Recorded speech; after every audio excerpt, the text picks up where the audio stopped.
If you had to answer the question, how to become a digital nomad, what would your response be to someone that hasn't got a clue on it? Well, I'm currently on the island of Koh Samui here in Thailand, and I've flown halfway across the world just to have this conversation. And I'm joined here again today with none other than George Buckley. Hello, it's a pleasure once again, Mr. Bassham. So over a year ago, or just over a year ago, we did a very similar thing to this. So if you haven't checked that out, I'll put a link here at the top of the screen. I'd highly recommend watching that before watching this, just so you could get the reference with a lot of things. But the main thing we're going to be talking about, because there's a lot that's changed since the last one, I suppose start off with basically a bit about your current situation here out in Thailand.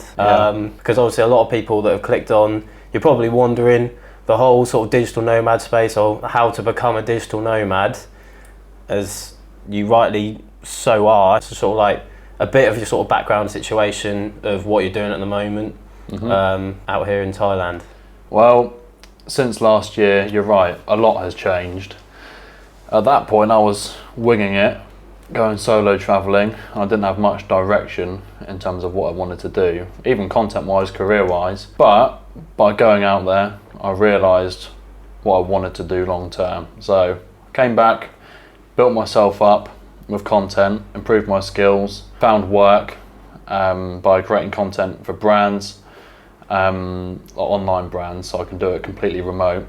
And yeah, leveraged it and just honed in, went all in, put a lot of time into it, got better and better, and I'm now at the point where I can do it wherever I want, which is where the whole digital nomad definition comes in. So working digitally and traveling around. So yeah. But since then, obviously you did a whole month out here by yourself, and then you came back to the UK. Yeah. What was it that made you only do a month in the end? Because I know you wanted to do a bit longer. Why did you make that decision? And then leading up to this point now, obviously you're back here. Why was that? Why did I make the decision? Well, we haven't actually spoke about the experience, because the last pod was before I went. Exactly. That's so weird. Yeah, it's a while ago. Yeah, it's over a year. We recorded it like 28th, 29th December 2022. So it's over a year ago. Why did I come back? Well, my phone got nicked, which wasn't the best situation. And I solo travelled for 34 days exactly. Learned a lot in that time period. There's some lonely parts when you're solo. I'm not gonna lie, that's the reality of it, because you go from place to place, meet a lot of people, but you also leave those people behind, which is unfortunate. Then you have to meet new people again, and it's those parts in between where you're by yourself and you reflect. Spend a lot of energy meeting people and putting effort into building relationships. So that's part of the reality of it. And I was on Koh Phi. I did do a bit about this, shameless plug, of a little story time. I was on a night out, had one too many beers, and yeah, my phone got nicked. I woke up on the beach at 5 a.m, nobody around me, and my phone wasn't in my right pocket. It was pretty peak. It wasn't the best situation, I'm not gonna lie. It's my own fault, but Koh Phi is renowned for a lot of thefts of phones for travellers, because they target them. There's idiots like me. I hold my hand up. Hope the insurance company isn't listening. And yeah, I woke up without my phone, and then over the next couple of days I tried finding it, got the police involved. Wasn't going to happen, no luck. Used to find my iPhone, nothing. So I reflected on it a lot, and there was something bugging me when I was solo travelling. Something playing on my mind, is because I wasn't ready for it yet, because I've literally just gone out there on a limb with no plan, and I realised once I was there that I wanted to do it properly, full time. Hence why I came back, because I could have easily bought another phone and continued, because my original plan was like at least 3 or 4 months around Southeast Asia, so the whole of Thailand, Vietnam, Cambodia, etc. So I could have continued doing that if I really wanted to, or just gone without a phone because people didn't need them back in the day. But being a content creator and having the mindset that I do, I wanted to come back, build myself up and do it properly, which is what I did. So came back to the UK after 34 days, which was a surprise to friends and family, because I didn't tell anybody.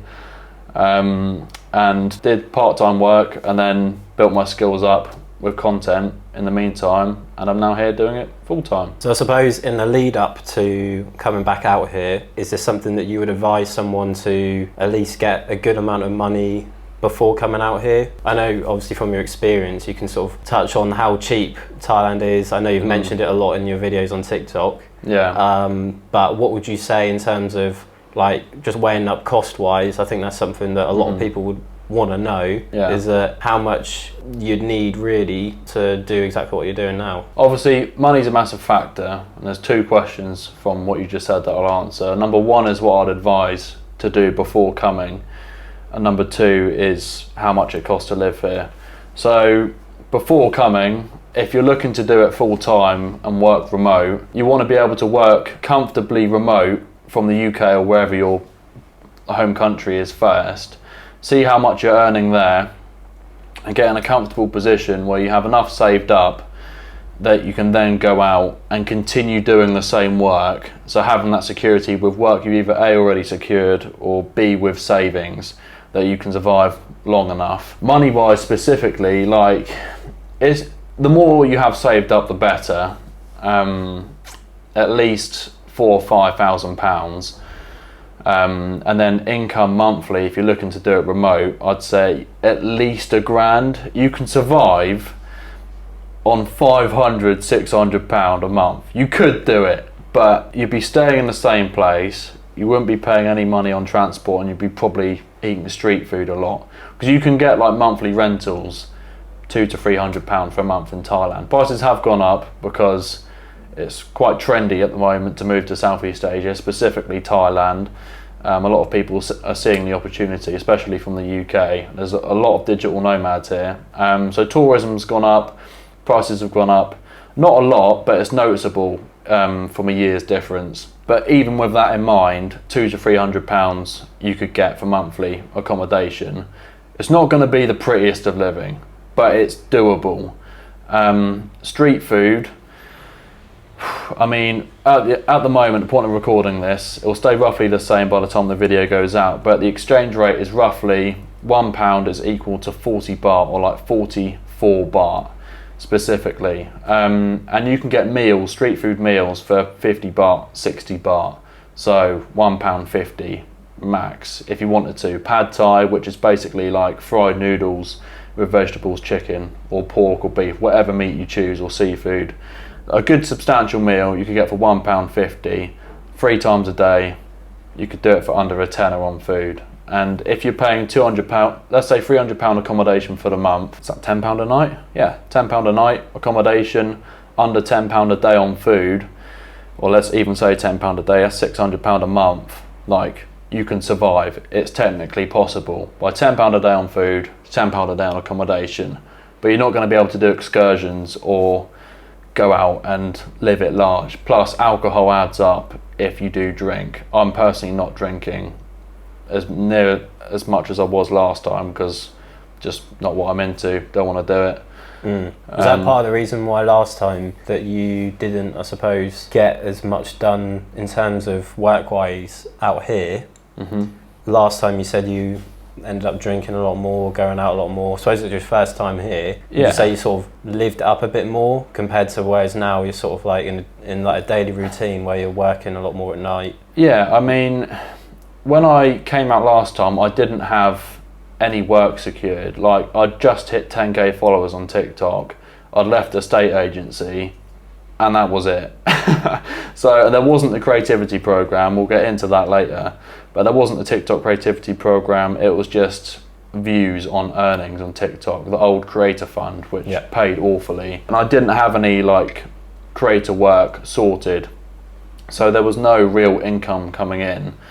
And I just had the standard traveller experience. Being solo, I had to put myself out there a lot more, and socialising, a lot of that was through drinking. I've got no problem with it. I drank a lot less than people I met, but I still went out and had a good time. Wasn't going out every night, maybe once or twice a week. But money does come into that, because a beer can cost 70, 80 baht, which is like £1.80, £2, and if you're I having, mean, it's still nothing, but compared to UK, but it's not a lot, but it yeah. adds up, because over the weeks you have a few nights out, and it does add up. Plus, it affects, like you say, your productivity.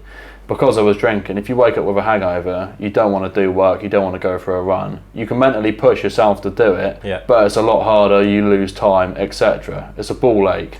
So in that respect, I did lose a lot of time and didn't get as much work done. But at the same time, I had to put myself out there to make friends, so I just wasn't completely alone. So I had to go and meet people socially. However, there is the contrast point, which you might say, of going to cafes and meeting like-minded people, which are also digital nomads, in other places. You don't have to drink to meet people. So yeah. So I've got a rough idea from spending the past week with you out here, but in terms of like a day in the life, what it would be like out here working online as well as, what would you say that looks like for like a whole day period, from like when you wake up to when you go to sleep, of like what your average day would be? I know you're traveling around at the same time and you're sort of staying in places a bit longer, but in terms of like a daily routine, would you say you have one? Since being here, I've been here over a month,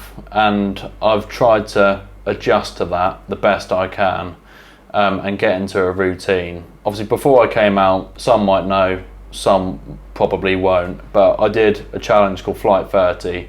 Self-improvement challenge, lasted 30 days, daily set of principles that I had to complete, and I got into a proper routine with that, making videos every day, reading, working out, self-improvement, best I've ever felt. So I wanted to carry that momentum into travelling this time, which I've tried my best to do, but it's been a little bit tricky and I'm still trying to adjust. My energy levels have been completely different since being here. I've been quite drained in the sun, hence why I've been drinking.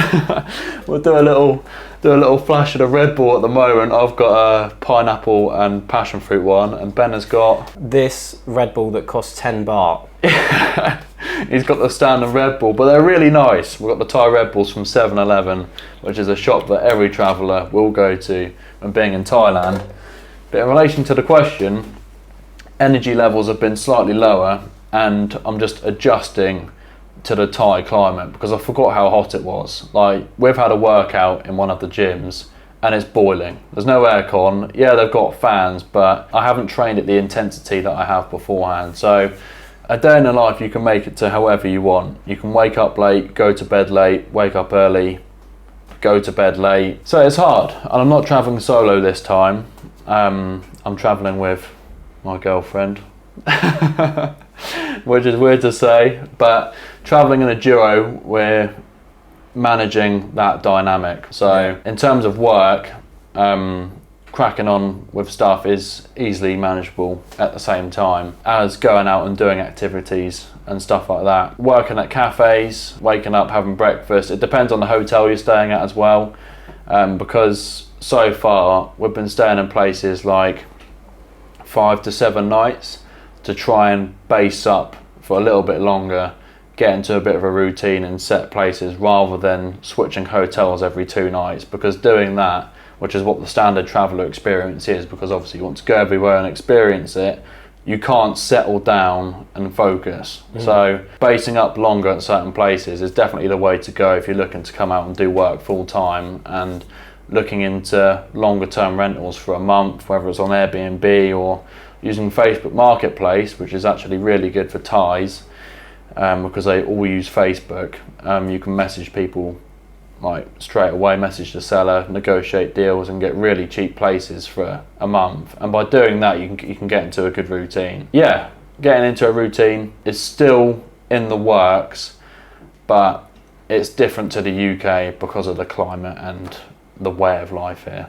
So would you recommend, like you said, get into somewhat of a routine before you come out, because you notice even like yourself having a good routine back in the UK, and then coming out here, even yourself has struggled a bit, just adapting to everything out here, climate-wise, etc. Would you say to someone, let's say from starting out, whether someone goes from like job to then going full-time and doing their own thing, business-wise, etc., like yourself, you've left your job and you've just completely gone with UGC content creation, would you say that you'd recommend someone to get into some sort of a routine or have like habits like yourself before you come out here? Otherwise, you might find yourself like falling into the trap of not being as productive.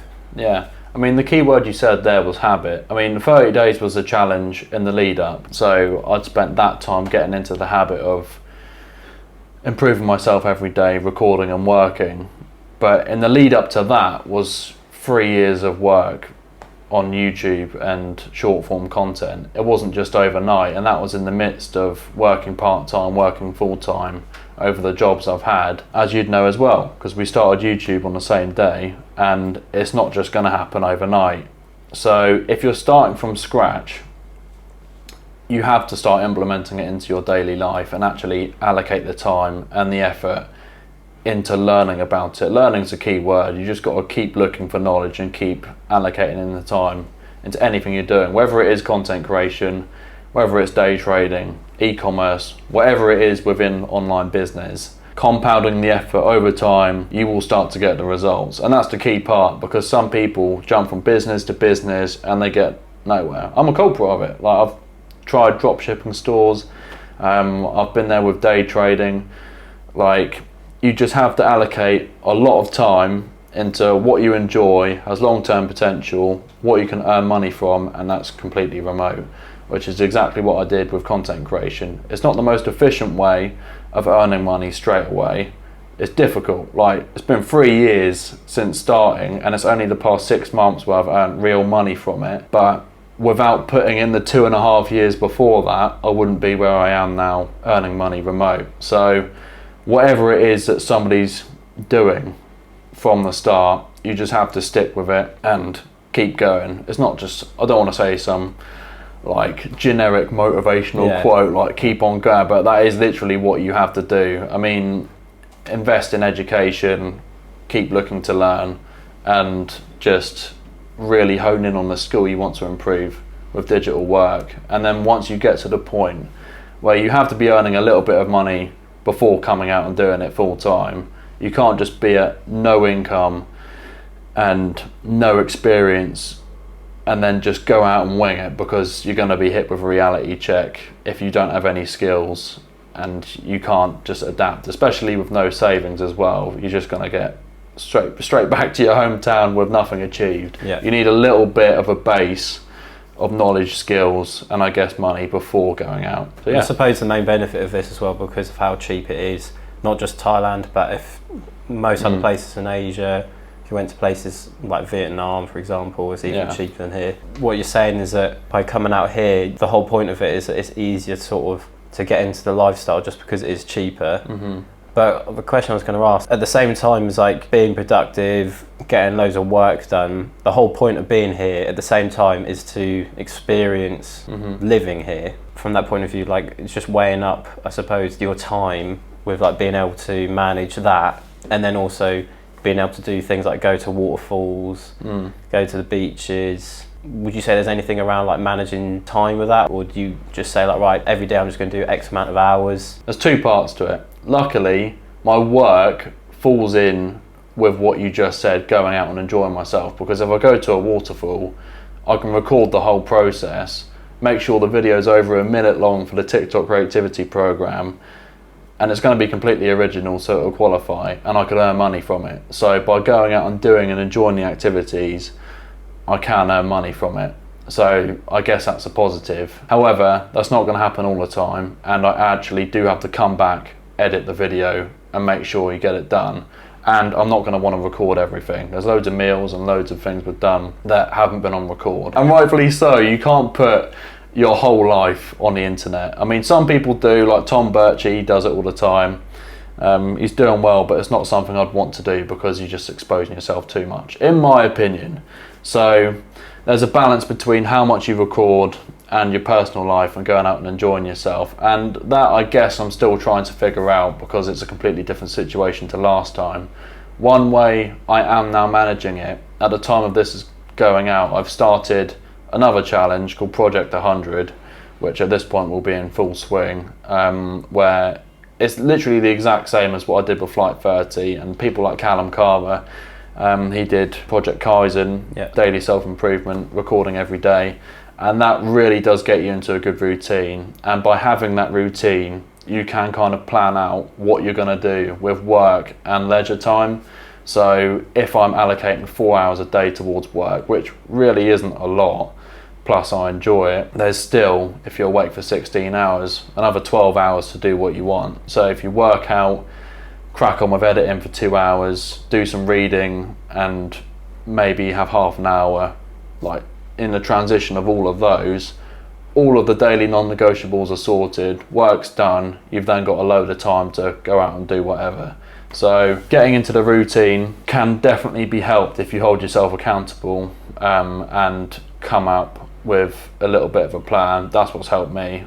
So I'd recommend that if anybody's looking to do it, especially if you hold yourself accountable publicly through content creation, I guess, because then you have to do it. So creating a routine and a challenge to follow helps a lot. I suppose going onto that side of like your work and content creation, would you say from your experience so far with creating TikToks, Reels on Instagram, I suppose is what you're more sort of known for and doing at the moment, in your experience of doing that over the past month in terms of like a different time zone, is there any sort of advice you'd give for that in terms of anyone that's making content out here? Is there anything off the top of your head that you've learned that you didn't know before? One of the main things, and this is talking specifics because it's for creators which are coming out to Asia to film, and a lot of people are doing that now, especially from the UK, is where your content is going, what audience it's reaching. I think I have made the mistake of putting the Thai SIM card in my phone and uploading it directly to TikTok. I did that last time and it didn't seem to be an issue. This time I'm noticing it more. I've got no problem with having Thai followers and having a Thai audience, but it's not the return I should be getting. And I know that through my experience of content creation compared to if it was getting pushed out to a UK audience. The way to get around this is by getting a small box. I haven't even done this myself yet, so by the time this has gone out, I probably should have it. But you get a small box, which is like a Wi-Fi router, portable. You put the Thai SIM in, and it hotspots your phone. You keep the UK SIM in your phone that you have and just use this little box as Wi-Fi. So you buy the Thai SIM, which will be roughly £20, unlimited data for the month, and it works with signal everywhere. Get that from the box, use that Wi-Fi to upload, and because you've still got the UK SIM in, it will then get pushed out to the UK audience, because as soon as I put the Thai SIM in, not only did I have a Thai audience and it was getting pushed out to those people, and my For You page changed a little bit, I then had Thai TikTok as well. So I showed you in person, but on my phone, similar to Instagram DMs, I can send actual photos to people on TikTok DMs, which is completely different to the UK TikTok because you can only just send messages. So the app changed, my audience changed, and I need to change the way I'm behaving because like, it's not the most effective way, business-wise. So that's one tip. I guess another one is don't fall into the drinking culture and stay focused. And similar to what you asked me about 10 minutes ago, get into a routine before you come, and also plan out ideas and speak to other creators. There's a lot to do, but networking is very key as well. What about adjusting to the time zone? With posting, okay, I mean, getting here will take a couple of days to get rid of jet lag.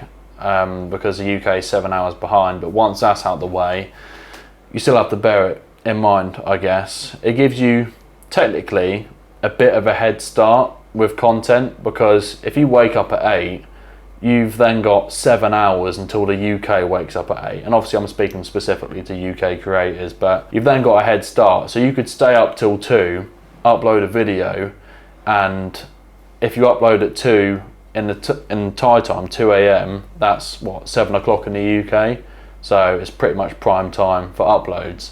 Whereas if you stay up at 2 a.m. in the UK, it's going to get pushed out at that time.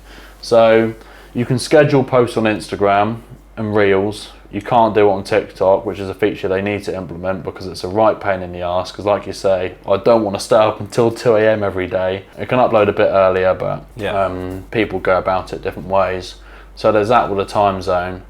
And yeah, networking's key. Like I mentioned with cafes, like there's so many like-minded people out here, and by doing the activities you want to do with self-improvement. If I go to a Muay Thai gym, I'll meet other guys there which have got similar interests because they're there as well. Just put yourself in the right places. So I'd advise that to creators. Reach out to people which are already there in the place that you're going to, whether it's Thailand, Bali, a lot of creators go to. If you're wanting to get advice on longer term rentals or the best places to stay, like recommendations and word of mouth is where you get really good information and opportunities as well. So just sort of like touching on sort of what you do for work specifically, you don't have to go too much into detail on like how you earn X amount from this, etc. But just we've mentioned that you do TikTok and then you earn from that on the creativity program, and you also make what's known as UGC content. Can you like elaborate a little bit on that in terms of like specifically for someone that's like completely fresh to the idea of being a digital nomad and what it is, as just like as an example of something that you can do out here like yourself? What would you say is like the bulk of your work? Income. And income. Work and income. Yeah. It's a good question. I won't go into specifics because obviously like of actual payments and earnings, but with UGC work and TikTok creativity program earnings, and I guess like live rewards is another way through TikTok you can earn money. I can live out here with what I'm earning at the moment, but I'm looking to leverage that. And through the skills I've built up, UGC is the route I've gone down. So I'll make, it depends on contracts as well. You can do one-off promotional videos which you post on your platform. I've done that a couple of times with Sundown Festival or Lucky Trip. Don't know why I'm giving them a shout out, but yeah, those videos are on my page and I'll just get one payment, bam. And when I signed my first contract, I'll say this, it was like £300 for the first video. For one TikTok? One TikTok. And being that my first contract, I was like, hell, 300 quid? Yeah. Like, I look at how many videos I've made before that, added it up, and I was like, God, I would have had a lot of money if I obviously did a promotional video for every vid I made, but that's not going to be the case. But the point is, it highlighted how much potential there is. And last year, this was when I got back from Thailand, like a month or two afterwards, and once I signed that contract, that's when it kind of opened my eyes into, right, I've now got the opportunity to do this full time, because that was an inbound lead. Lead is, I guess, a lead up to a sale, if we're speaking sales terms. That's like the worst description of a lead. Like, you can have warm leads or cold leads. It's like the likeliness of creating business. So yeah, that was an inbound lead. So that came to me. I didn't put any effort into reaching out. That came as an email through a creator agency into my emails. I read it. There's a few back and forths, about 4 or 5 emails. They sent over the contract, and I researched a brand before accepting anything and really went through the T's and C's. And I've done that with every contract I've signed, which isn't too many, because I've done work where I haven't had to sign contracts, etc. But from the ones I have, it's very important you read the T's and C's, especially as a creator new to the space. And it was all good. I respected the brand I was promoting, and it aligned with my content, went along with it, and got the payment like a few weeks afterwards, 2 or 3 weeks afterwards. But they made me aware of that before I signed it. It wasn't going to be an immediate payment. To me, that wasn't an issue at the time. I guess now it applies more. Cash flow, what's the word of the day? Cash. Yeah, cash flow wasn't as much as a priority back then as it is now. And that was just part of the contract, and it was exciting getting that payment, and it opened my eyes a lot. And then since then, I've done some more work, and I'm still learning at this point what I'm worth, because you get DMs and people like send you support, and it's nice to see. But in terms of business and how you can apply it with UGC work, it's difficult pricing yourself, because since then I'm getting paid more for videos that I make now. Back then, granted, they are better, but say if I stayed at the exact same level, there are probably other brands that I could have reached out to one-to-one and negotiated with, where I could have earned technically double that with videos I could have made promoting that brand. It depends on who you're dealing with, what their budget is, how good your content is, and it all comes into selling yourself. And that's something I've really tried learning over the past year, because it's technically still new to me. Yeah, it's coming up to a year now of like officially earning money through UGC work. So since that moment, I've earned more money, and I've now got more regular work coming in, which is good, and I took that into account before coming. So yeah, it takes a bit of time learning to sell yourself and knowing what you're worth, and it's quite difficult because it's completely new to me. You'd be surprised what some brands pay, and I'm hoping to keep going down that space. Yeah, exactly, and I'm sure if we had this conversation in a year's time, which we probably will, whether it's on your channel or mine, if you ask me the same question, I could have a completely different answer. Actually no, I will have a completely different answer, because I would have gained more experience. So whether I've done more work for brands and I've learned how to sell myself and package my videos and my work and my content, I could have doubled what I'm charging at the moment. And I suppose obviously TikTok is your main source of income, and making content on behalf of brands and other people.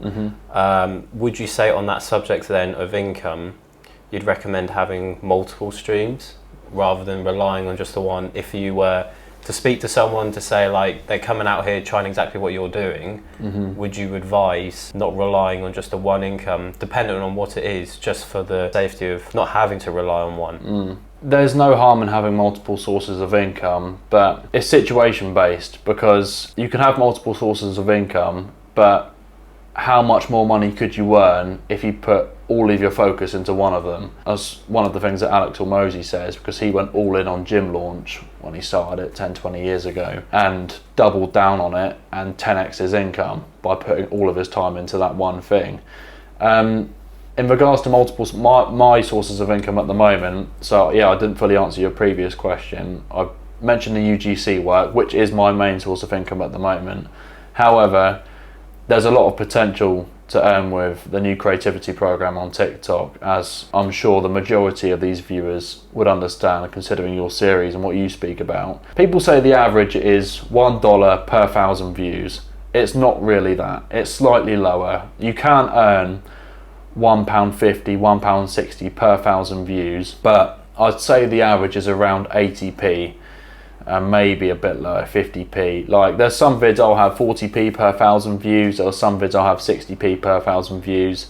It depends on what your audience is, but it's a very good way of earning money on TikTok at the moment, because, for example, if your RPM is £1 per 1,000 views and you get a video which fits the criteria of the creativity program and is all good, that video gets 1 million views, and let's say 600,000 of those views were qualified, so people that watch a video for over 5 seconds or more, those are qualified views where you can earn money from. That's £600 from one video. Obviously it's 1 million views and you've got a good RPM on that, but it shows the potential, because if you then make 30 vids in a row, all of them get 15, 20k or more views.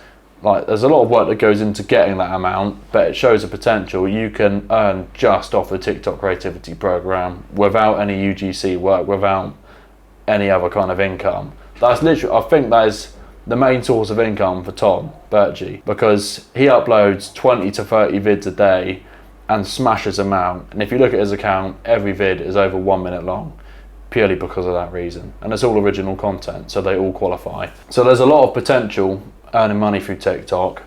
That's definitely the main one now for creators. I'd advise anybody to get into it, whether you're making your own content or theme pages, which are a little bit more technical now, because qualifying for original content isn't as easy as it was with the Creator Fund, which you've made videos on previously, because you have to do a lot of editing and make sure it's your video. You basically have to get a ton of effects and other videos, merge it into one to make it yours, and then it will qualify. But even then it's hit and miss, because I know you've started doing it again and revamped some of your feed pages. That can get a little bit technical, but doing your own personal brand and running your own page, it will qualify straight away and you can earn good money from it. So there's that. In regards to multiple sources of income, yeah, so UGC work, TikTok creativity program, and those are the two main ones at the moment, which I'm earning from. There's money you won't see now by building a personal brand and by building a massive portfolio of content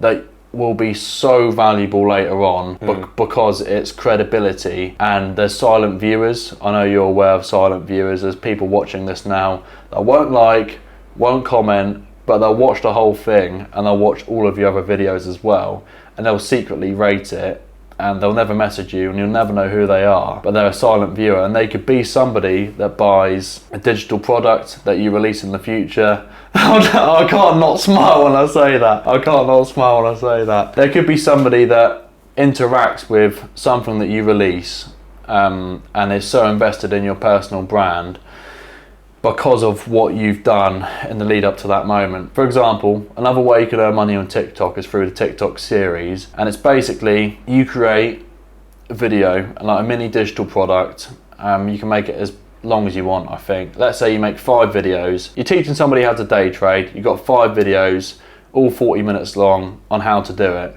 On TikTok series, there's like 8 different price points, varying from 99p, which clearly you're not going to sell it for because of a number of reasons, or the maximum is like 37.99, the highest price point you can sell it for, which I guess for that, the information you're giving away with day trading, earning money, you'd sell it for that. TikTok will take a percentage, 10-20%, I don't know the exact number, don't hold me to it, but if you then get a load of views, build up traction from the series you make on TikTok and use that as like a mini digital product which you've worked towards, people will buy into it. Somebody will, providing you've got good content and you've built credibility from all of the content that you've made.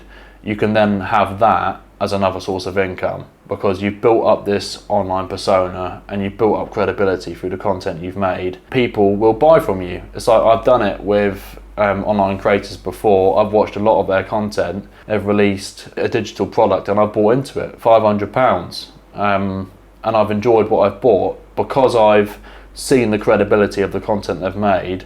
I'm invested into it, invested into the brand. I will invest my time and money further into that and buy their product. And obviously, if 100 people do that, buy a £500 thing, that's what, 50 grand? That's a lot of money. So in regards to income, although it might not show straight away with the content you make, it's still very valuable in the long term. It's just building up. Videos I see is they're technically assets, especially with YouTube, because they compound and there's a lot of value there and there's a lot of skills which you display that even companies could find very useful, because this is slightly off tangent but it's still relative to what I'm saying. When I came back to the UK originally from Thailand, there was either 2 options I could go down in terms of getting a job. It was either go part-time or get a full-time job which aligned with my current interests and skills, so digital marketing or some kind of agency to do with media relative to the space and the skills which I wanted to improve with content, so I'd still be interested. Because there's pros and cons of part-time work, full-time work, and I used my portfolio of work as leverage in interviews for the full-time jobs which I'd applied for, and some of the starting offers were way above jobs which I'd worked at in the UK previously. So starting off was 26-28 grand, starting in jobs that I was really interested in with media. One I got through to the final stage, didn't get it unfortunately, but if I stayed on that path and applied for a lot more, I would have got a job at least 26 grand starting, because of the portfolio and the skills I've built up by making content. So although you can't see the immediate returns with making content, it's still worth so much if you stick with it and just build up a massive portfolio. So yeah, that's quite a long answer to that makes sense. a simple question. It's good though, on the topic of, I suppose, general content creation, I suppose from my personal experience as well, you do have to work for a long time for free, and you just have to, if it's something that you really want to pursue, you just have to keep posting and keep at it without seeing any immediate returns. I mean, for myself, I suppose going down more the YouTube route as well as TikTok, only with theme pages. I've not really gone into my personal brand on TikTok like yourself. YouTube wise, it was well over, it was a year and a half before I even saw a penny from that. Just over a year later from being monetized, it's like, I don't even know, like 10x what it was like the first month, probably more than that. So it's definitely, as I always say, the phrase compound effect, but it is true. The more you post, the more it does compound, and especially if you keep to a standard of quality, keep to a standard of just retaining viewers, because then people know exactly what they're clicking on no matter what you post at that point. And as you said, rightly so, on building an asset, it's true, they are mini assets that are gaining views, because what I've said, I suppose it's a little bit different with TikTok,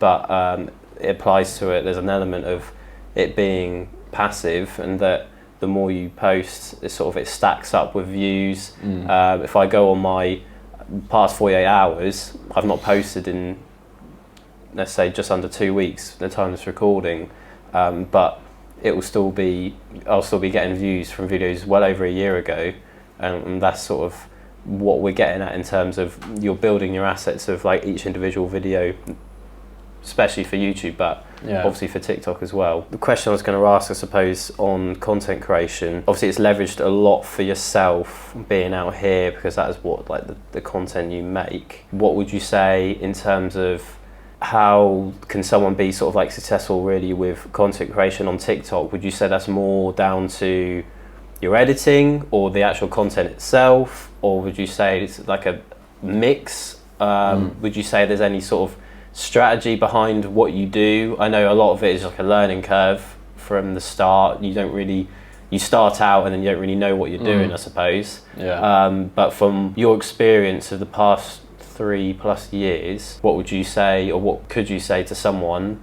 that wants to get into it, has no idea what to do, just like as a top line overview of like how to go about it? You've just got to throw yourself in the deep end to start off with. Similar to Mr. Beast's advice, make your first 100 videos and just look to improve slightly in each one every time. It's the boring but harsh reality answer. You just have to do that. There have been periods, but I've had blank periods of not uploading, and I've had a lot of mental battles with what content to make and struggling on what to post. And yeah, those times are difficult, because as a creator you have to be creative, and when the ideas just don't come in your head and you haven't got the motivation, or just not the motivation, that's not the right word to use, you haven't got the spark in you to, I don't know, it's just not clicking all the time, it can be really difficult. And demotivating. And demotivating, I guess. In reverse terms, that does apply, because I started with finance content, GLB finance, and I'm now doing travelling and self-development. I guess self-development can tie in with finance, but I'm not making videos about the stock market. So content can completely change. And in terms of what does well, I feel like that was part of your question also. On TikTok and YouTube, times are changing, I'd say, quite rapidly. Sam Sulek has had a massive impact on YouTube and content as a whole, because he's just being him, and he's real and he's human, and people connect with people. And he doesn't do any editing on his videos, just cuts between what he does in the gym, 40-minute vlogs every day, him just talking. And because he's just being him, people love it and they connect with it. With TikTok, that is starting to apply a lot more as well. You get creators which are just being themselves, being genuine, and the videos do really well. Like, I find if you actually look at what videos you spend a lot of time watching, note them all down, and when you're scrolling, whether it's on Instagram Reels or TikTok, and actually like analyze them, look at what the video is. Some people do well because of their personality, they go and do loads of insane stuff. Sometimes the quality is really good. I feel like the attention editing era it has just burnt out the brains of everybody, especially young people and people our age. It's just not, I don't want to see it. If somebody's got a highly edited video with loads of flashy things and it's really good editing, but it's the whole 60 seconds, it's just overload, and I'll just swipe off it because it's not what I want to see all the time. And I feel like a lot of people are also the same. So videos can do well for a number of reasons. I'm just making content that I like to make, and music is a massive inspiration behind my videos as well, especially at the moment with short form. I like to use music that makes people feel good. I do a combination of good editing and I guess a bit of vlogs, personality. I've been lucky enough, well, not lucky enough, I've now found my style, but it's taken me a long time to find my style, and I've tried out a lot in the meantime leading up to this moment, because it used to be like Tesla on the TV screen behind me, put a shirt on and set up my phone for the original finance YouTube videos. But that just aligned with the interest at the time of investing in the stock market when it was the second lockdown. So at the time it was great, pump out a load of videos, but as soon as restrictions eased and life started again, I was uploading less and doing more in real life. And I guess that was kind of the transition to what I'm making now, and where I had to think a lot about the direction I wanted to go down with content. But now it's just kind of improving myself while I'm traveling and making content which I like. It doesn't mean I'm completely not thinking about trends or not thinking about other creators and taking notes and inspiration from them, stealing like an artist, as our good editorial friend Callum Curry likes to say. Actually, no, cut that part.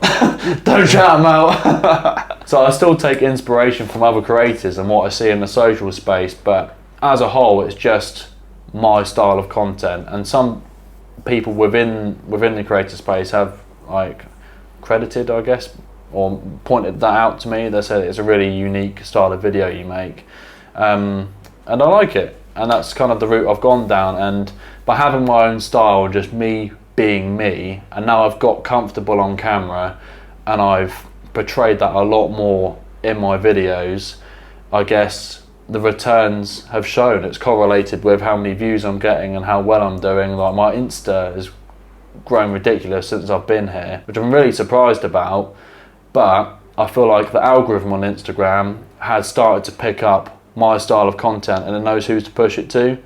But that was uploading consistently the style of videos I'm making at the moment, and it's shown in the returns I'm getting, which is nice. But if you're starting out, you're not going to get it straight away. You're just not. It's going to take a lot of time, and I can't even count how many videos I've made, whether it's on YouTube, whether it's short form. I've got no clue. I've recorded so much over the past 3 years, as have you. It's hard not to pick up a camera at this point. It's down what you said, going back to it being a habit. Yeah. You end up just making videos, or we're walking around for the past week, just getting our camera out, knowing that, oh, this might make good B-roll. Yeah. And it's just little things like that. It just becomes habit at that point. Yeah. And you don't think twice about, oh, do I record this? So, but yeah, just to sort of touch on that point about what you said about the type of content you make and what I suppose works for other creators, and everything just evolves with yourself. Mm-hmm. And I like to think of the phrase, you can start off in a niche, start talking about specific topics, like for yourself, you said like personal development and travel, but I like to think of it more as like you yourself as being your niche, because you think of any of the top creators, and we're talking like big creators, like think of people like KSI. If you could say, oh, what does KSI, what does he do? Well, he's known for being KSI. Yeah. That is him, like that is his brand. Yeah. So to get to the top percent, the top like 1% of creators on any platform, you just sort of got to make your own personality, I suppose, and yourself like your selling point and your niche at that point. Obviously you can be known for things, and you can like make content about whatever you like, I suppose, in a niche, but I'd say more so that's from what I've seen anyway, it's sort of like the route to go down. A lot of people stick in niches, whether it's finance, travel, and they just make content on that and they really enjoy it. Some people don't, and linking into what you just said, they feel like they have to stick within the niche because they started off that way. That isn't the case. Over a period of time, you can literally make the content about you and whatever you want to go into. And I feel like it's the most rewarding way of going about it as well, because I actually really enjoy it and I make it for me, like my style and what I want to do. And making yourself a personal brand doesn't have to be for everybody, but a lot can come from it as well. It's really fun making the content, and it gives you flexibility with what you want to go into. You can make vids about anything. Where it doesn't become work when you enjoy it. Yeah, exactly. Well, I mean, for us it started as a hobby, and I still treat it as... Actually, no. Do I treat it as a hobby? No. It feels like a hobby, but I treat it like work, I guess. At the moment, I suppose, it's you could say it's still classed as a side hustle, yet it is, even though we know we want it to both be like a career, it's the transition phase. I've transitioned. Well, yeah, you're pretty much there, yeah. I mean, I can do it full time with my current income, so it's weird saying that, because like 3 months ago I was working in retail part time, but yeah, taking that leap and doing it now full time is quite weird to say. But that's not the peak. I'm not exactly. Just stopping now. I could technically just make videos and just live an average life as a digital nomad out in Thailand and Southeast Asia, but I don't want to do that. It's just what I'm doing at the moment. Yeah. There's so much more opportunity, and I know we've got high ambitions going forwards. As much as I'd like to repeat this sort of past week and the next week coming up out here full time, I feel like I've got a little bit more time to... I mean, I could just send it now, but I feel like I would be... Do it. I would be Join jumping me. the gun a little bit. I've got a question for you, which ties directly into that. Where do you see yourself in 5 years? Right. 5 years. Well, by that point, I would have graduated from my current degree apprenticeship. You're looking at me as if I'm not going to do it. No, you are going to do it. But that's my aim. And then... Yeah, that'll get completed. That is my aim, at least. And then, dependent on income at that point, which I'm hoping to leverage a lot, hopefully it's not going to be in the UK. What, when you finish? Well, 5 years from now, definitely. Oh, right, yeah, 5 years. Yeah, 5 years from now, I'll be 27, which doesn't... Oh, don't say that. Yeah, that doesn't don't sound say good. That. Sorry to anyone that... Yeah, sorry to any 27-year-olds. Maybe I made it this far. Yeah. Well, doing YouTube full time, I think that's like the obvious answer, I think, to that. Yeah.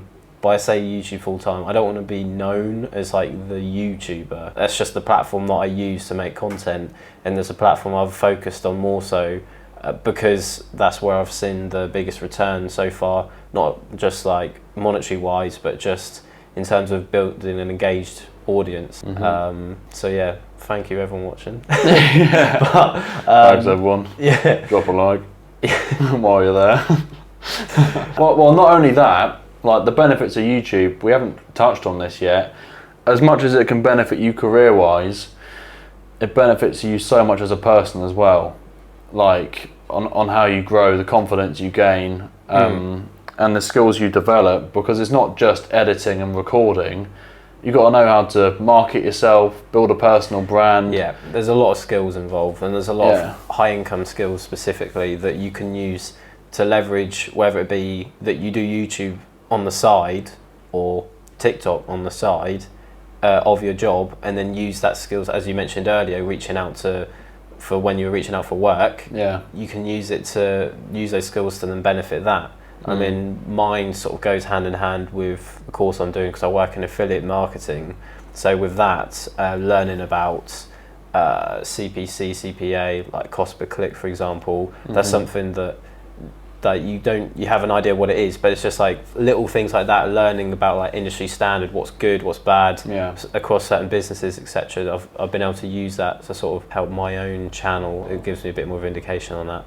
So definitely with skills, I'd say that's probably, as you rightfully said, the biggest takeaway from doing content creation is that because everything is reliant on marketing now, like you can't have a business without it not having a website or not having any sort of social media platform.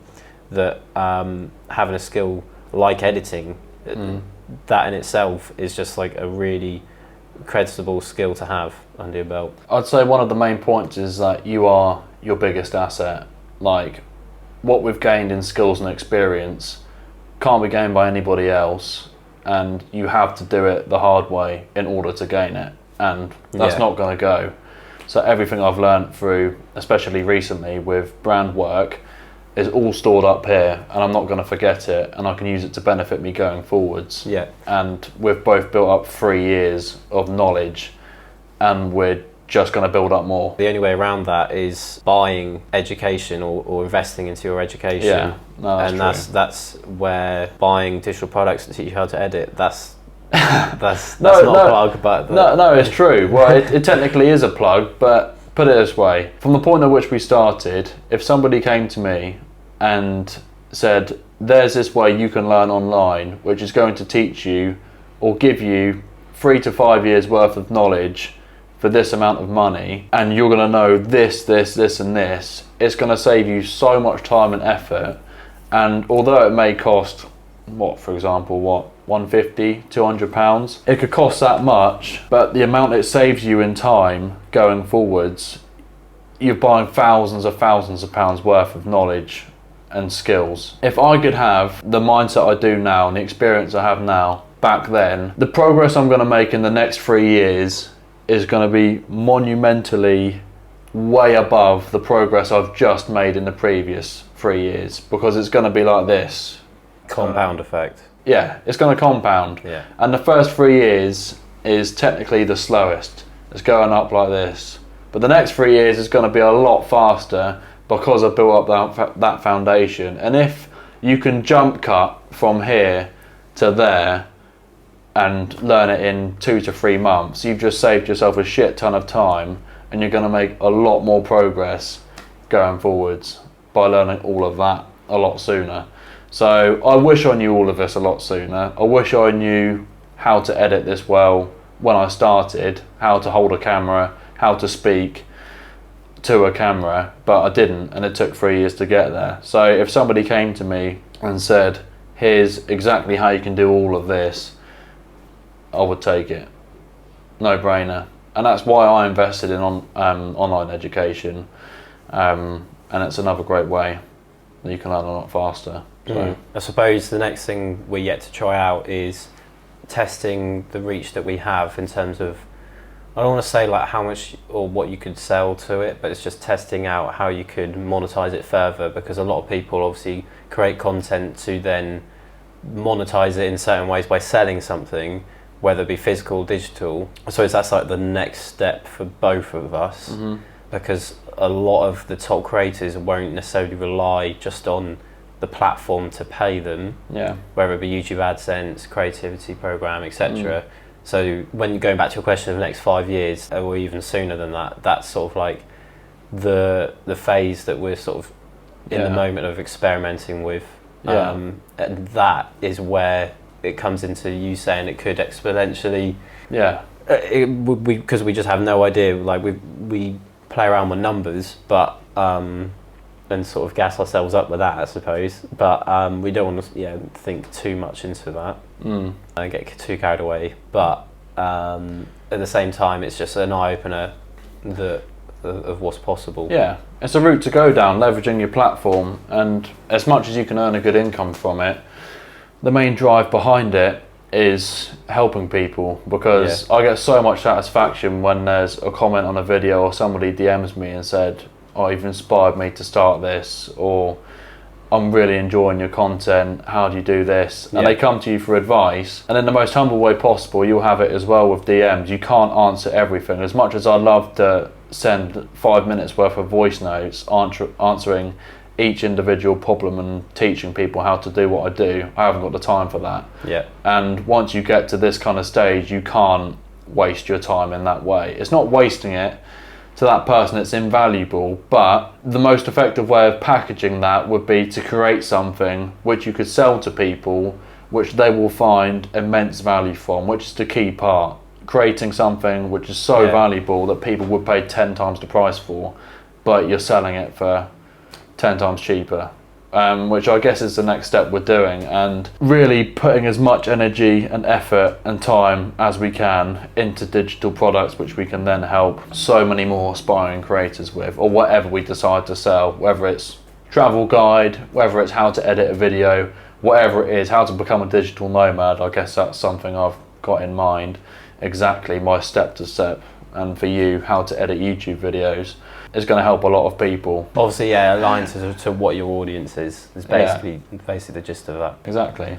Well, sort of swaying away from the content side of things, going back to sort of the lifestyle of here, going back to Thailand itself. Mm-hmm. You've mentioned this a lot in like other videos about like recommendations you've got to sort of like staying in certain places, traveling around. It's a very vague question, but like just tips that you have for Thailand. It is a vague question. Yeah, like, but for anyone that's never been here. Okay. So for anyone that's never been to Thailand, what would you recommend as something someone should do just to, before coming out here? I mean, I came out here very last minute and I had no clue what I was doing.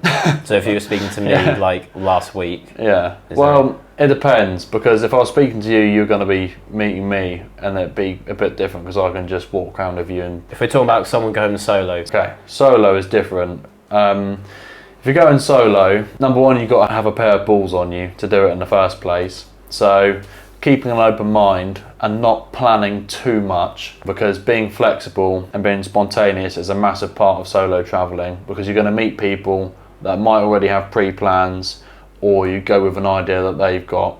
And if you've already got a set 3-week itinerary planned out, and you're doing this on this day, this on this day, you're not going to be able to go off and do these things. So being a bit flexible is definitely good if you're going solo, and having a rough idea of the route you're going to take around Thailand is the advice I give to my previous self and anybody that's looking to go solo. Because last time I literally booked 2 to 3 nights at a first hostel in Bangkok, rocked up, no plan, right, what do I do? So I ended up spending a week there, far too long. In my opinion, Bangkok is too busy, it's hot, it's a little bit dirty. There's lots of great sides to Bangkok, there's some great bars, great places you can go to. Personally, I don't prefer the city. I like getting out to the islands and being one with nature, some would say. So there's a lot more value, in my opinion, in the north of Thailand, south of Thailand. So 2 to 3 nights in Bangkok maximum. The north is probably better to visit first, which is what I've done this time. Chiang Mai, Pai, I couldn't recommend more. Pai is really nice. Chiang Rai, not essential, but Chiang Mai and Pai definitely do in the north. I then come down south. You've got the right hand side of Koh Samui, Koh Phangan, Koh Tao. Visit all of them for the experience. Whether you want to spend 4 nights at some, 1 night in another, it depends on your personal experience when you're going solo. Because in Koh Samui last time I spent a week, and Koh Phangan I spent 2 nights. It's dependent on your experience. Some people enjoy places more than others. Because I met people at the hostel I was staying at in Koh Samui, I extended my stay there and had a good time for a week, and then went to Koh Phangan. It wasn't the same. Only spent 2 nights. The vibe wasn't the same from my experience. So that I then went to Koh Tao and spent a week there because it was the same as Koh Samui. So there's a lot of value in all of the places, but it can depend on who you meet and your own experience. So I guess take it with a pinch of salt, but I wouldn't spend a lot of time in Bangkok, and I guess go to the north and the south, because I regretted not doing that last time. So. Yeah, that's good advice. I'd say one concern that a lot of people have coming out here is obviously completely different culture, other side of the world, especially to most of the people that will be viewing this will be in the West. Mm-hmm. So in terms of how it differs to Western culture, for anyone that is still attached to that type of culture, when I say that, I mean like in terms of certain products you can buy here, certain just foods, because a lot of people will come out here and be concerned of like, oh, there's only Thai food. You then suddenly got to get used to completely different culture. to the point where they've got to adapt completely to their normal way of life, how it always has been throughout their whole life. Would you say there's anything on that like to reassure anyone in the difference in culture? Western culture in Thailand. You can definitely get Western stuff in Thailand at pretty much any point. Over the past couple of years, it has been Westernized a lot, and you'd be surprised. There you go, Ben's got a Red Bull. Yeah, we showed our Red Bulls earlier. That's Exhibit A, but there's plenty of exhibits. I recently bought a pair of headphones here, good quality pair, £250. You can get iPads, phones, whatever. There's supermarkets. It's not as common as places in the West. It's not just a supermarket down the road, which have got all of your luxury goods, but there's still a lot and you can get them. You'd be surprised what you can find. And although the way of life and the standard of living is nowhere near what it is in the UK, in terms of goods, you can still get it. And it's not a concern to have. Plus, I'm not being funny.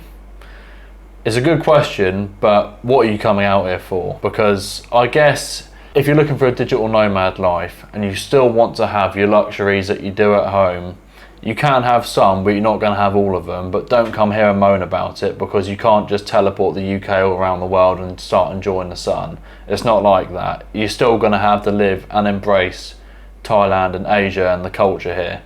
So there's going to be the pros, there's going to be the cons of it as well. If the UK was sunny all the time, we had perfect weather, great economy, and it was cheap and we got treated fairly, I'm sure a lot of people would stay there and enjoy the benefits of it. However, that isn't the case, hence why you move here, but there's cons to that as well. There's still Western goods, but you're not going to have all of them. Were there any specifically which you had in mind, any specific parts of the West? I'd say people that are just attached to food, and that is being a Brit. A lot of Brits that go abroad, and I am being very stereotypical with this, but a lot of us are very attached to our own foods. Well, I say our own foods, like burgers and American food anyway. Burger and beer.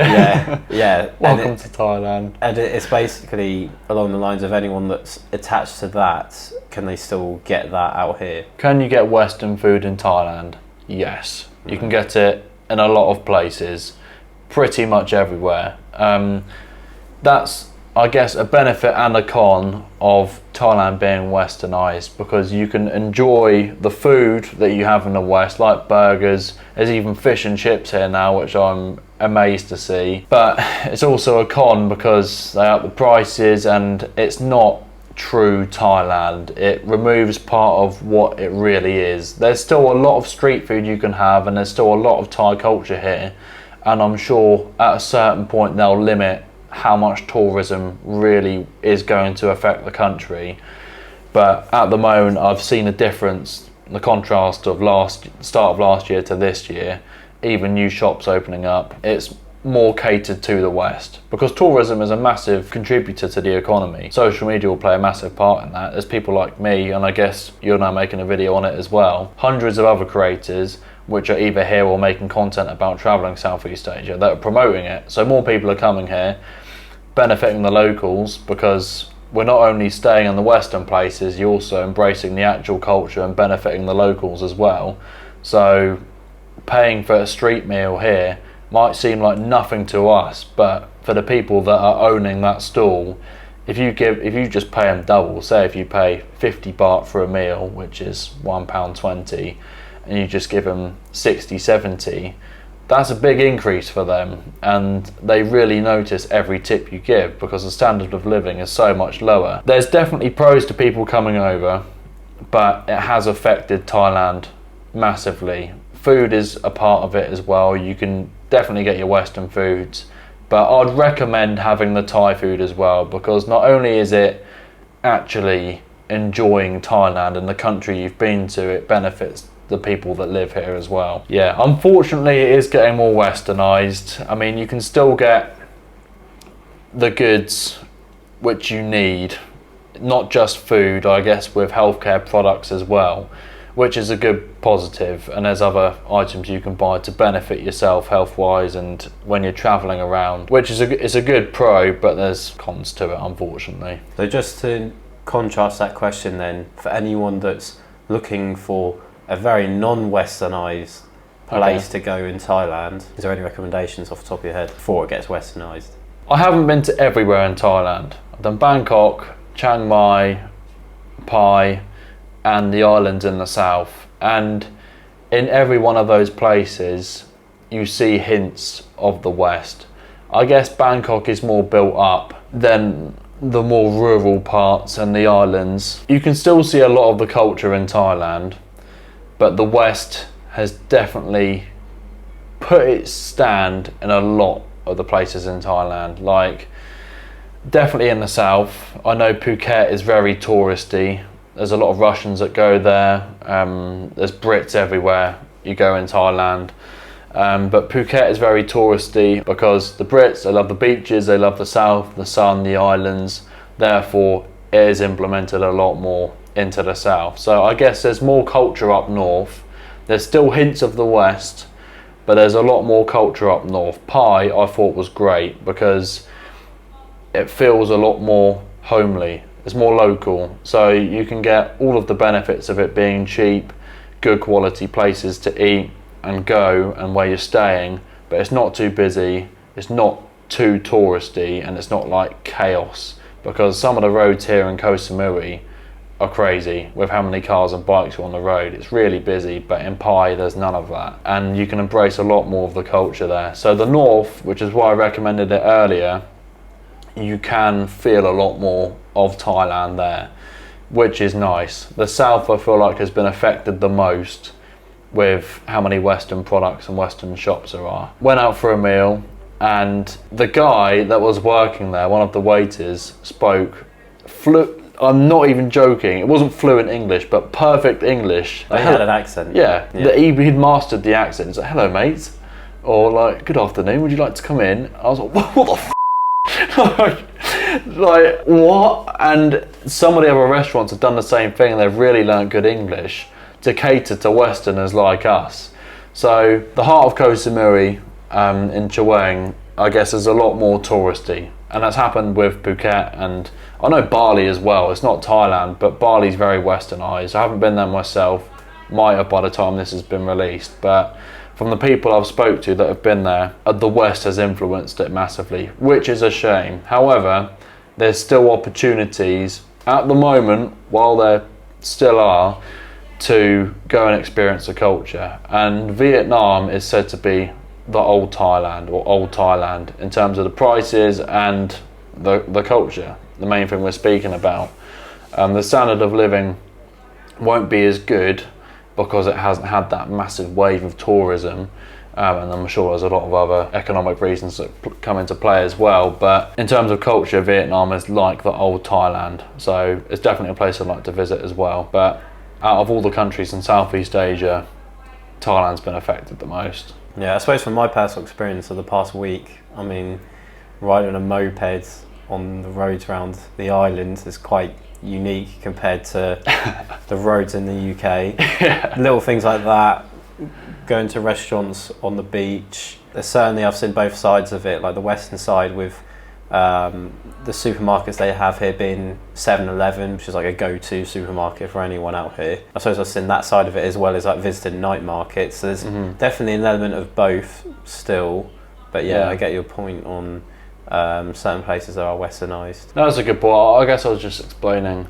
a lot of the negatives, or like the bad points of it being westernised, but as a whole, Thailand is still Thailand. You just don't want it to really seep into the Western culture, because it's nice, a lot of the people, the locals, learning English and catering towards us, but at the same time we're now getting people that are treating it like a lad's holiday and disrespecting the locals and not embracing Thailand as a cultural good place to visit for travelling. They're seeing it as a 1 to 2 week holiday and treating it like that, and you don't want it to turn into that. It's not nice. But yeah, night markets and the roads are definitely something to experience. I mean, you're doing all right now. It was a shaky start, but we're there riding a ped. That was your first time, wasn't it, riding a ped? But yeah, Ben's away. What did we eat the other night? Ate some squid. Was it the night market? Oh, yeah, well, I like fish, so I can eat anything fish-wise. Squid on a stick. Yeah. With like, some like chili. Oh god, the sauce was not nice. Well, I liked it. The spice wasn't good. That was an immediate shock. Yeah. But I'd never had squid before, and I'm not the biggest seafood fan like Ben. But so far, food-wise, I mean, I've liked anything I've eaten out here. I'm not like, I mean, I can eat most things as a reference, but I like Thai food so far. Yeah. So I mean, you can't go wrong with a pad Thai. Yeah, exactly. Yeah. I've ordered it a few times since being with you, but I like the Thai food, and Thai people on that topic are amazing. I haven't met one. That's what I was saying. Angry, very respectful, annoyed. Yeah, exactly. Yeah. Like how they cater for us, I'll never know, because I know two phrases in Thai. Hello. And thank you. Hello and thank you. I guess that's all. I say that's all you need to know. It's not. Because think of how much English they have to know. People working at restaurants, even in supermarkets, you go to get a SIM for your phone. Yeah. How are you meant to communicate with SIM and contracts and like 30-day like data and stuff? They have to learn that. So, yeah, the Thai people are amazing with how respectful they are. So it's just good to note, just to reciprocate it. Yeah, and plus, I've never felt in danger, not once, whole time I've been in Thailand. The only time I felt in danger, I guess, is if you see somebody pull out on the roads and you might be going a bit too quick on a moped, but at that point it's self-inflicted. You could walk down the road with your phone out, pair of headphones on, middle of the night, 3 a.m. in busy area, rural area. I haven't felt in danger once. However, don't be naive, because as mentioned previously with how my phone got nicked, there's limits to it, but at the same time, although there's people out there that may target travellers because of the wealth they carry in phones and gadgets and passports and how they can benefit from it, the same can happen in any country. If you walk down the street in the UK and you just left your phone lying around, it's probably gonna get nicked. Yeah. There's self-accountability, there's responsibility, so that's not just specifically Thailand, it can happen anywhere. In general... Not quite Dubai. No, not in Dubai. No, leave your watch on the table, walk down the road, come back and it's still there. Haven't been myself, but a lot of people have spoke highly of it, the safety there.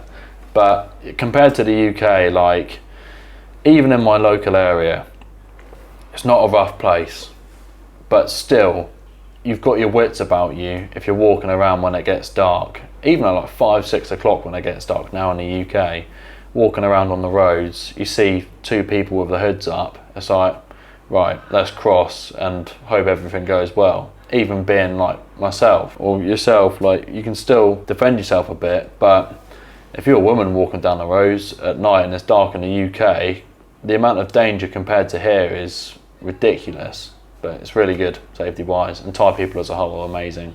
I've had no issues with them. Going back to like the travelling side, coming out here to travel around, as well as, is there any advice you'd give to someone that's like backpacking, someone in terms of, I mean, you've already mentioned like to go to hostels so you can meet people, especially when you're solo, having coffees at cafes, etc. To network that way. Yeah. But is there any alternative to that, to like, whether it be like staying in a villa with people, or from your experience I suppose it's more so just been by yourself, and then also now this time? First of all, you have to think why you're going out there. My reason was for work and to leverage the position I'm in with content creation and being a digital nomad.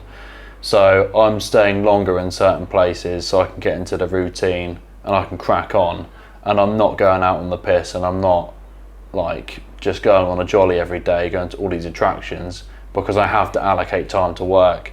So if you're having a break from your job, or you're just fresh out of uni or fresh out of sixth form and you just want to go and travel for 5 to 6 months, then you can have an absolute blast as long as you've got some money saved up. Obviously it's not free, and just have a great time. But you could come out here in a pair, you could come out in a group, you can base up, whether you get like monthly rentals and move around. There's so many options with it, but it does bow down to why you're coming out here. So do you mean as like a digital nomad? If you came out as a digital nomad, but maybe you had mates with you, you say recommend, like sharing a villa? I mean, I haven't done it myself, so I guess I can speak confidently with experience of contrasting travelling solo and travelling in a pair. But coming out as a group, it's definitely possible, because I've seen the benefits of splitting the price of villas and hotels by being in a pair. Like a hotel which was £30 a night that you can get cheaply on good apps like Agoda, you then halve to £15 a night and you've got a poolside view with breakfast included, and it's an amazing deal that you can half with somebody. So I could only see that benefit increasing with the more people that get involved, especially if you're looking to book long term. If you're getting like a monthly rental with 5 to 6 people, you could get a really nice place, probably spend £200, £250 each for the month with a pool, your own private villa. It's definitely possible, whether it's Thailand, Bali. And if you're doing it all digital nomads and you're coming out to work, you're gonna have an amazing time. Haven't done it personally, like I say myself, but I can only imagine it being absolutely incredible. And yeah, you can only really experience it. And I suppose there's a very top line overview to the question. If you are looking to become a digital nomad, why Thailand? There's a lot of opportunity here. The cost of living is low. You can leverage the position you're in.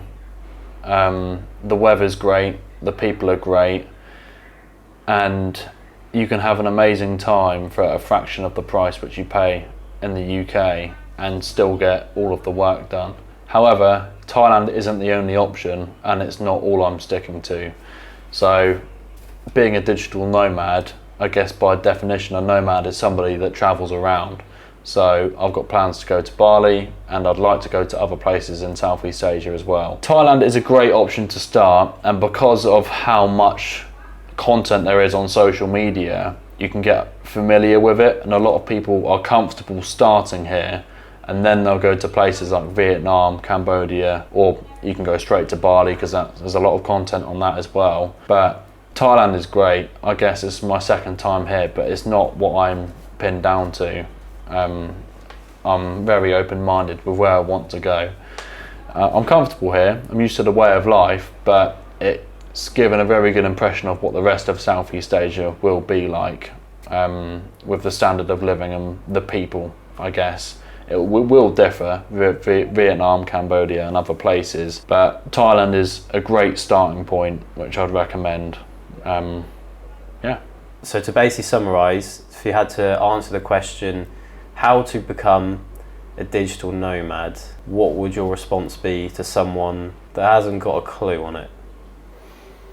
Or Well, where to start? if you're starting from scratch, I would write down what I'm good at, my skills, I'd write down my interests, I'd write down all of the different routes you can go down with online work, the future potential and how much money you can earn. Once you've kind of got all of those answers on a bit of paper, I would pick the profession or the route you want to go down which ticks the most boxes. For example, with content creation, it started as a hobby and I really enjoyed doing it, so that's ticked. There's income potential. It might not be as high as the other ones, but it still ticks that box massively. There's longevity with it as far as we're concerned at the moment. Brands are looking out for it more than ever because they're getting involved in the online space, and I can leverage my personal brand, and I guess it's what I'm good at as well because I've built up the skills to do it. So at the point I decided that I wanted to do it full time, I could tick all 4 of those boxes. Now, you might not be able to tick all 4 of them straight away, but it's good to look at what you're good at and what you enjoy and where you can take it online, because you could be an amazing salesperson but hate content creation, don't want to get involved in the camera, and then you have to look at where can I, this is an example, where can I apply my sales skills to do it completely remote online. You could be a remote sales closer, so you look for somebody, it could even be another content creator that's selling a product, digital product, let's say £1,000. You come to that creator with an offer saying, I'll be a remote closer for you, and getting calls with people that are looking to buy your product, and let's say you charge a 10-20% fee. You do that multiple times a day, get on multiple calls and get people over the line, use your skills to sell their product, you can earn money completely remote. That's just one example. You could be very good analytically, not even have to speak to anybody and go into day trading, because you could really enjoy it. You could sit in front of a screen, analyze the markets, use TradingView, which is something we've done previously, and be really good mathematically and working out the markets. That's another way of going into, I know people that do that currently, that are in Koh Samui at the moment, training Muay Thai and day trading when the market's open. It's another example, because they've looked at what they enjoyed, what they're good at, and how they can do it online.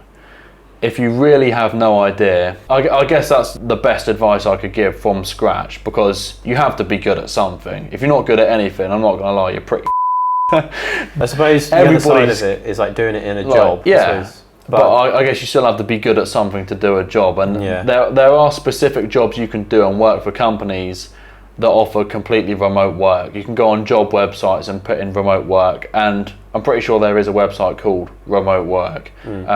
Basically just find jobs that offer remote work that apply for your current skill set, but even then you need the skills to be able to do those jobs. And if you don't have the skills, look to build them. If I wasn't good at content creation now, I couldn't come out and do it and work for brands, but it took 3 years of making videos and getting good at it to allow me to do that. So you might have to build a skill from scratch, but at a certain point it compounds and you can leverage it. Same with day trading. It takes years to get good at it. You're going to lose a ton of money.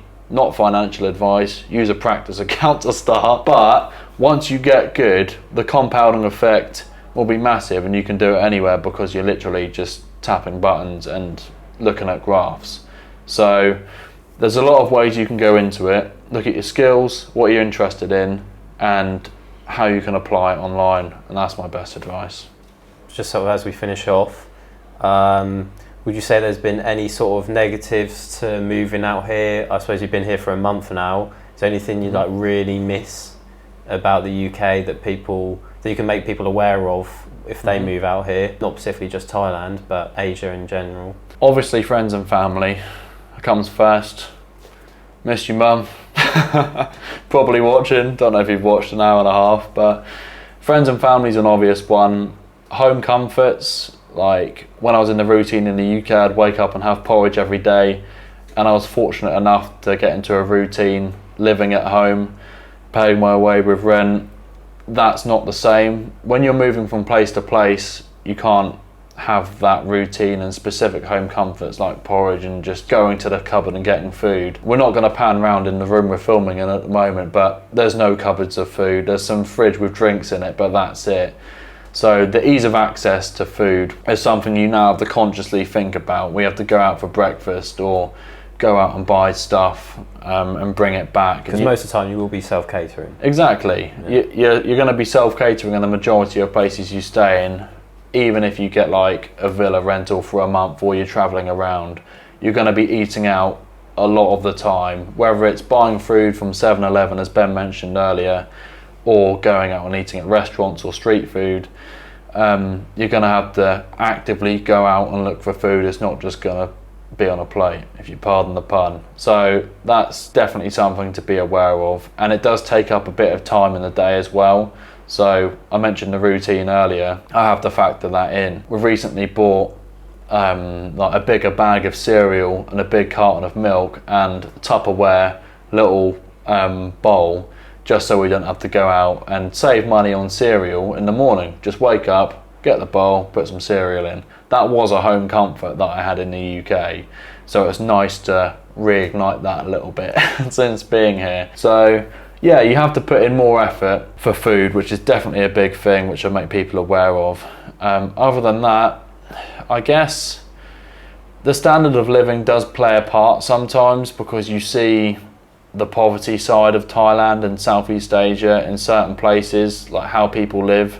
It's not very nice seeing it, which is why it's good to tip and good to support and be nice to the locals as much as you can, because there is an element of guilt I have sometimes, if I'm being completely honest, that you go to places, and even when people are serving you food, it's like, how much are these people on an hour? Like, they could be on 20 baht an hour, which is what, 50p? Like, that's a complete guess, by the way, but I know it's not a lot compared to what people earn in the UK and how much I'm actually going out spending, especially in the westernised restaurants when they cater for Western people.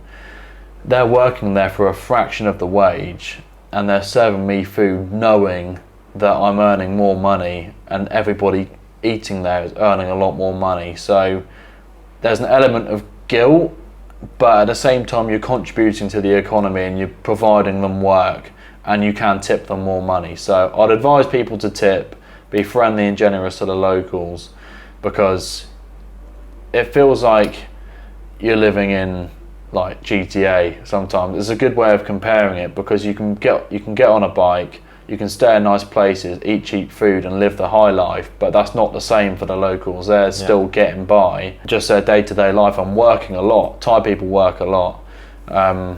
So yeah, it's a reality check, because not everywhere is like the West. As much as they cater towards it, it's not the same, and there's still the rundown parts of Southeast Asia that you're going to see and you're going to feel a bit guilty about. But other than that, there's not much I actually miss about the UK. Friends and family, I guess, the countryside, about it. About it. Thailand has a lot of benefits, and I wouldn't come here if it didn't outweigh the UK. So yeah, miss my family. What would you say is next, travel-wise? You're staying in Thailand for a bit longer, and then are you going on any other parts of Thailand? It's a good question. Still figuring it out myself, I guess. A little bit last minute, but I've got a general idea in my head from what I've organised. Bali is definitely, country-wise, well, Indonesia. Bali's definitely the next location. Thailand, I would like to tick off some other areas. There's the floating bungalows, which are in between, like Koh Phi Phi on the left-hand side of the south, and then Koh Samui, where we're recording right now, the right side. There's floating bungalows on Khao Sok Lake, which are in mainland Thailand, which look really cool. Other than that, there isn't much else I've got in mind Thailand-wise. And then Bali would probably be next, and take it from there. The main priority is work, and I guess continuing to live life and enjoy the process, but that can be done anywhere, so I'm in no rush to go to any countries. I guess Bali be next, to answer your question. Yeah. Well, I think just to finish off, I mean, I'm going to be here basically for another day with George, and then for the whole of next week I am going solo, so it'll be a good experience. Have you got anything you want to ask me before going solo? How do I not get my phone nicked? That's probably just don't be an idiot. Just don't be an idiot. That's a simple answer. Are you planning on staying at hostel? Well, you're at one at the moment. Yeah. You're staying at hostels, and that's an experience. It's fun. You'll meet people. If you're going solo, you're going to have to, otherwise it's going to be pretty dead. Yeah. Whether you'll go out for a drink or two, I don't know. Go and enjoy it. Embrace it. Lock your stuff up well. I know you will, but just double check. Alright, Dad. Yeah, you. No, I'm being serious. Yeah. Like I know you've just bought a padlock, which is good. I guess don't put too much trust in people, but still find somebody you can trust. Like you'll balance it well. You've got the skill. Your personal skills are good enough. Just have to learn Muay Thai if not. Yeah, learn Muay Thai. And if anybody steps on your foot, then I think you'll know a couple of combos you can give them. You'll enjoy it. You'll learn. Well, I'll be, I suppose, giving my own experience later in a vlog, if this is out before then or afterwards. Oh yeah. So yeah, I'm looking forward to editing that. But yeah, for the meantime, I think that is a wrap from us. So well, it's been a pleasure once again. Thank you, Ben, for having me on for part 2. We might as well make it a yearly tradition now. Tradition. Can't even say the word right. Next year coming from Bali. Or Dubai. Yeah, or wherever. I don't know where I'm going to be in a month, so a year's time is up in the air. But I know you're going to be in a completely different place as well. In a bit.